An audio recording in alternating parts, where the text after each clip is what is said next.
Li vull donar la benvinguda amb el senyor Francesc Castellana, president de la Fundació Utopia del Baix Llobregat i fins fa molts pocs dies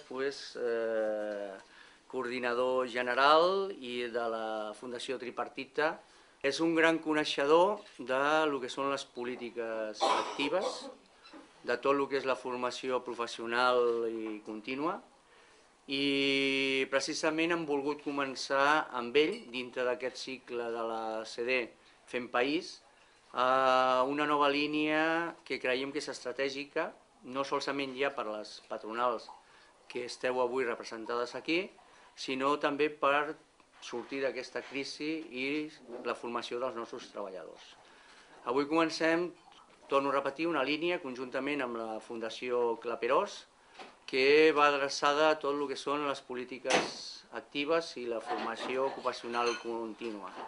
Sincerament, que en aquest moment m'hagi convidat. Un moment que per mi és un moment de trànsit. Jo acabo de deixar el 31 de desembre la Fundació Tripartita. Jo, abans de començar, una idea que m'agradaria deixar sentada. Quan parlem de formació i de polítiques actives, estem parlant de mercat de treball. Quan parlem de polítiques actives, i perdoneu-me que insisteixi en el tema aquest, estem parlant d'una gent que perd la feina o busca la seva primera feina i unes persones, empreses, que necessiten trobar les persones adequades per cobrir els seus llocs de treball. Hem de ser conscients que les polítiques actives són una eina i la formació per l'ocupació dintre d'això són una eina en aquest context de persones que busquen feina, persones que necessiten persones per cobrir els seus llocs de treball, en un àmbit que el treball ha canviat molt. El principi de la subsidiarietat, que és allò que pugui fer el privat, no cal que ho faci el sector públic ni que competeixi. A Europa hi ha 3 models. Els models de públics exclusius, el nostre era un d'ells, dels escassos. Models en què tot és privat i models on conviuen el públic i el privat. I el que fa 3 anys no s'ha actualitzat l'estudi, però el que ens deia l'estudi era que els més eficients és on convivien el públic i el privat. S'han produït multitud de reformes, unes més ben vistes, unes altres més mal vistes, però totes elles més del marc regulador que de la pròpia realitat.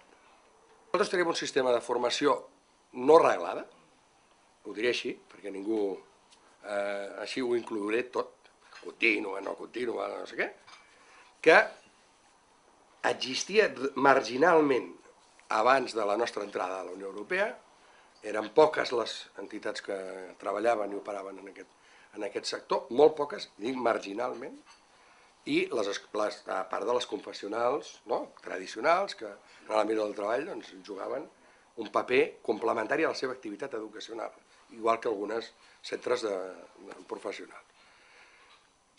Això es va trencar en el moment que entrem a la Unió Europea i s'entra en un pla d'extensió i difusió i promoció de la formació per l'ocupació.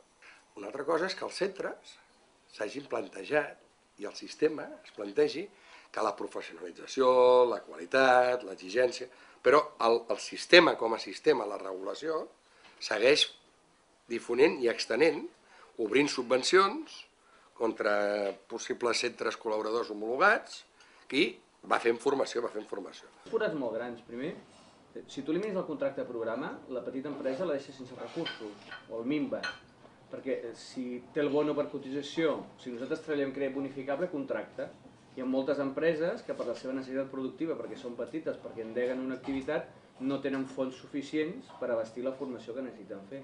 I l'altre forat immens és si l'administració, per una banda, exigeix uns certificats de professionalitats amb una càrrega lectiva de moltes hores, ni crèdit, ni fons propis, ni bono. Vull dir, els hauran de donar les passacalpa en bonos, perquè parlant de 200-300 hores de certificat de professionalitat per treballador... Amb bonos això no funciona. No funciona. 2012, si em llegeixo l'acord TOE sindicats, diuen, en 6 mesos farem el que no hem fet amb l'últim any, que és canviar una proposta per canviar el model.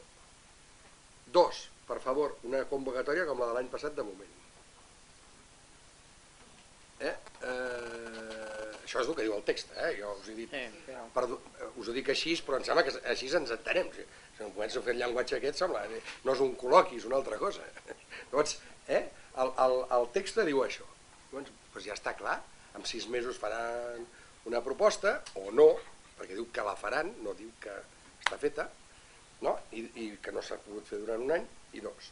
Mentre jo redueixo a que aquest any hi haurà convocatòries com l'any passat, amb tot. Aquesta última convocatòria, i no saps per on van els trets, i li dius, i primer que ja no et pots assentar, que és quan jo he començat aquesta conversa, la teva proximitat que has tingut amb el sector. Primer, quan no et pots assentar amb les garanties que t'escoltin, perquè estàs sota, et pots sentar i t'han d'escoltar.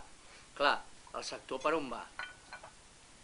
Una de dos, jo ho dic aquí de clar, o fem una pressió en la que tinguem darrere també PIMEC, totes les organitzacions empresarials, i ens assentem amb ell i li diem, escolta, la realitat d'aquest país és aquesta, i això ha d'arribar a màxim òrgans de govern.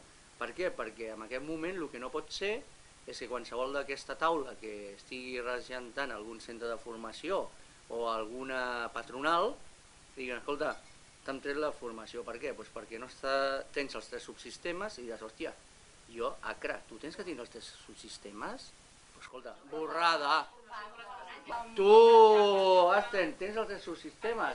S'ha acabat.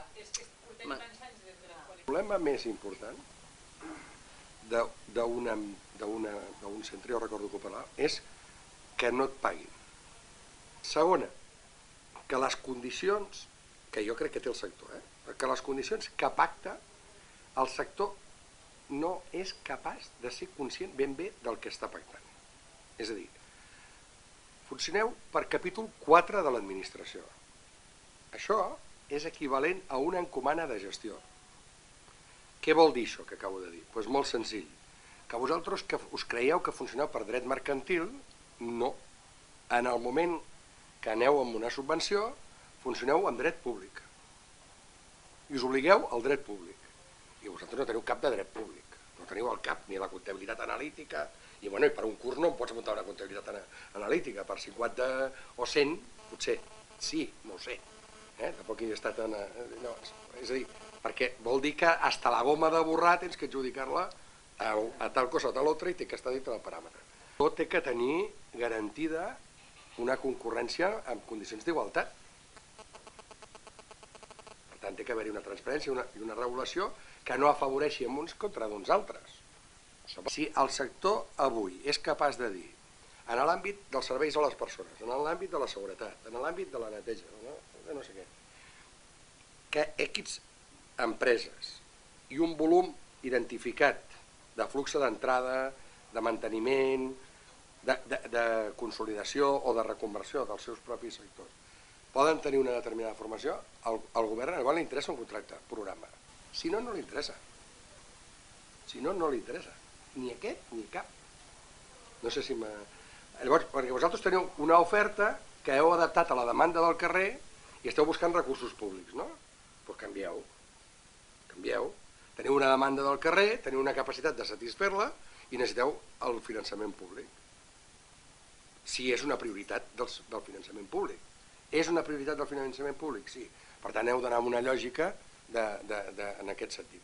Les agències privades de col·locació estan cridades a ser l'operador privilegiat davant de l'administració. I serà el que contractarà des de l'orientació a la formació, a la inserció i ho contractarà tot. Aquí tenim la Fundació Claperós, que va ser la primera agència de col·locació catalana homologada. Que m'agradaria, Francesc, ja amb la teva última intervenció, el Consell d'Amic de dir, aneu cap aquí, què creus que tindríem que... amb què hem d'apostar? El sector jo crec que el que tindria que fer és fer els seus números i posar-los en valor. Encara que s'estigui competint entre uns i els altres, els números grans no canvien. És a dir, i això és important. I la xarxa, el networking d'aquest sector. Jo crec que això és el gran desconegut del nostre sistema i això és responsabilitat única i exclusivament vostra. Sí, senyor. Llavors, el segon, jo crec que aquest és un sector que té que explicar que és un sector empresarial.